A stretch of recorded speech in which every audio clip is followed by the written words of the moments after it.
کہ کوئی گل باقی رہے گا نہ چمن رہ جائے گا، کوئی گل باقی رہے گا نہ چمن رہ جائے گا، کوئی گل باقی رہے گا نہ چمن رہ جائے گا۔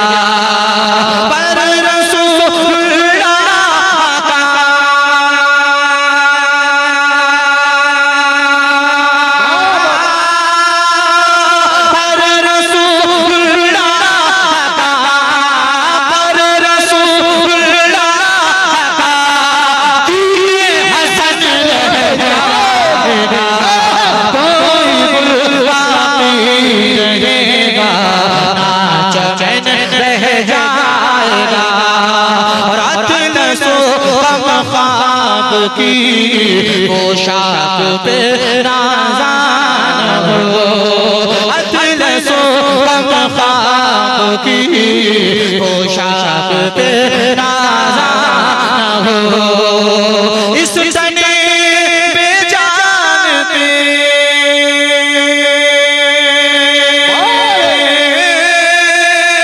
اس تنے بے جان پہ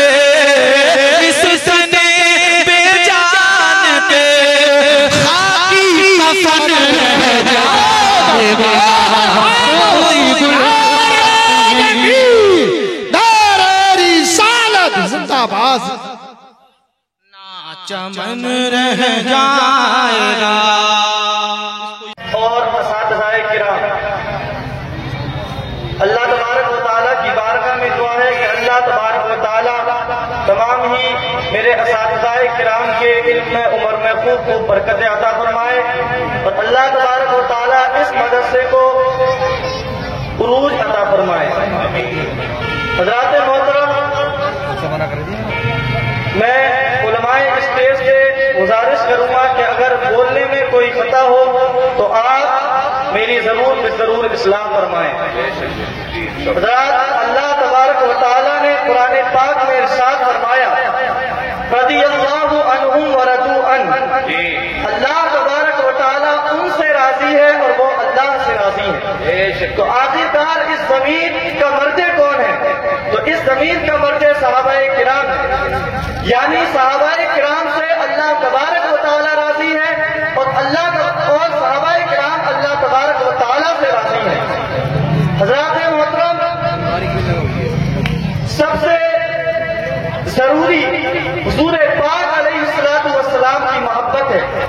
اگر انسان کے دل میں حضور کی محبت نہ ہو تو وہ اپنے آپ کو مومن کہلانے کا کوئی حقدار نہیں ہے۔ کیوں؟ اس لیے کہ آقا کریم علیہ الصلوۃ والتسلیم ارشاد فرماتے ہیں لا یؤمن احدکم حتی اکون احب الیہ من والدہ وولدہ والناس اجمعین، کہ تم میں کوئی بھی اس وقت تک مومن کامل نہیں ہو سکتا جب تک کہ میں اس کو، اس کے والدین، اس کی اولاد اور تمام لوگوں سے زیادہ محبوب نہ ہو جاؤں۔ اسی کے بارے میں ڈاکٹر اقبال فرماتے ہیں محمد کی محبت دین حق کی شرط اول ہے، اسی میں ہو اگر کامی تو سب کچھ نامکمل ہے۔ اس کے بارے میں خود اللہ تبارک و تعالیٰ قرآن پاک میں ارشاد فرماتا ہے، تیسرے پارے میں سورہ آل عمران میں فرماتا ہے قل ان کنتم تحبون اللہ فاتبعونی یحببکم اللہ۔ اے محبوب، آپ فرما دیجئے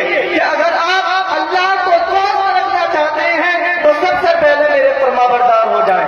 اللہ تبارک و تعالیٰ کی محبت بھی اسی وقت حاصل ہو سکتی ہے جس وقت حضور پاک علیہ السلام کی دل میں محبت ہو، اور یقیناً جو حضور پاک علیہ السلام کے فرامین پر عمل نہیں کرتا، جو حضور پاک علیہ السلام نے فرمایا ہے اس پر عمل کرنا لازم و ضروری ہے۔ حضرات محترم، جب یہ بات معلوم ہو گئی کہ حضور پاک علیہ السلام کی محبت بہت زیادہ ضروری ہے اور حضور علیہ السلام کی اتباع، دراصل حضور پاک علیہ السلام کی اتباع اللہ تبارک و تعالیٰ کی اتباع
علمائی سنت اولاد رسول حضرت علامہ سید مفتی محمد ریحان میاں صاحب قبلہ داری تقریر داری رسالت. درود پاک پڑھیں. اللہم صلی علی سیدنا مولانا محمد مبارک وسلم صلاۃ و سلام علیک یا رسول اللہ صلی اللہ تعالی علیہ وسلم. رات محترم میں بہت جلد اپنی گفتگو کو ختم کروں گا، تو میں عرض یہ کر